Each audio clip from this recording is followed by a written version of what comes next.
mendapatinya. Al-Fatihah juga disebut dengan surah Asy-Syafi yang memberikan nilai-nilai kemuliaan, kebaikan, pembuka pintu kesehatan bagi orang-orang yang diuji dengan penyakit. Asy-Syafi, Al-Kafi, sesuatu yang dicukupkan dengannya, yang menjangkau semua hal kebutuhan yang kita perlukan dalam kehidupan di dunia.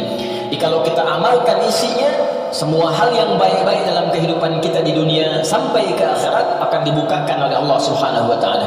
Apa yang Anda butuhkan? Apa yang Anda perlukan? Apakah kemudahan dalam beraktivitas? Apakah kemudahan dalam rezeki? Amalkan isinya, maka kita akan dimudahkan dan diistimewakan oleh Allah Subhanahu wa taala.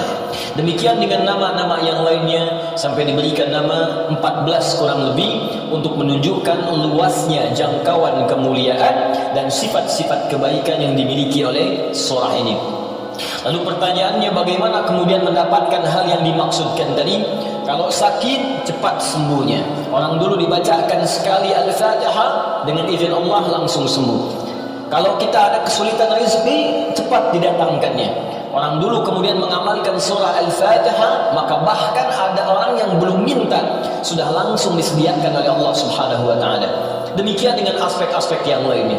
Karena itu penting bagi kita untuk mengetahui isi surah ini, kemudian mengamalkan kandungannya, tidak sekedar membacakannya tapi tidak mengetahui isinya, tidak paham kemudian kandungannya, sehingga saat kita mengamalkan isinya kita tidak disertai dengan pemahaman yang baik dan tidak merasakan bagaimana kemuliaan surah yang dimaksudkan. Yang paling berbahaya, dibaca iya tiap hari tapi nggak diamalkan isinya, itu persoalannya. Berbahayanya bukan berbahaya dalam persoalan gak dapat pahala, bukan. Sayang saja dibacakan tiap hari 17 kali tapi tidak mendapatkan isinya. Kayak orang bekerja tapi gak dapat gaji. Kerja tiap hari tapi akhir bulan gak gajian gitu.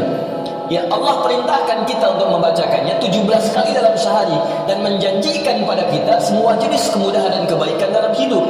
Kita bacakan cuman gak dapat, itu masalahnya. Nah, persoalannya kenapa orang tidak mendapatinya? Boleh jadi bukan karena tidak membacanya, tapi cara membacanya itulah yang tidak sesuai dengan yang diinginkan oleh Al-Quran dan isi surah itu sendiri. Karena itu coba kita gali bagaimana kemudian surah ini diurutkan ayat-ayatnya dan dijelaskan oleh Allah dengan untaian firman-Nya yang sangat luar biasa. Baik, di pertemuan yang lalu kita telah mulai dengan ayat yang pertama. Begini cara memahaminya.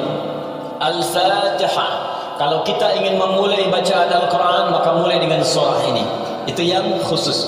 Al-Fatihah. Jika kita ingin mendapatkan semua jenis kebaikan dalam hidup dunia akhirat, maka mulai pahami ayat-ayat berikut ini. Cara memahaminya, 1. Bismillahirrahmanirrahim.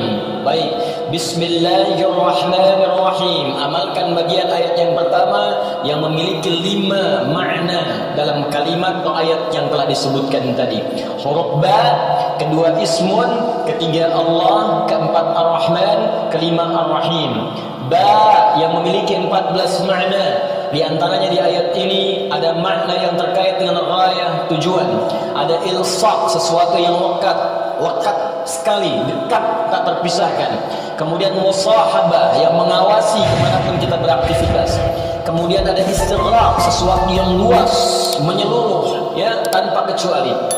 Lalu kita mengatakan bismillah, baknya kita sebutkan, ini artinya jadikan semua aktivitas kita tanpa kecuali, istighraq. Dari bangun tidur sampai tidur lagi, lakukan ghayah semua lillah karena Allah Subhanahu wa taala.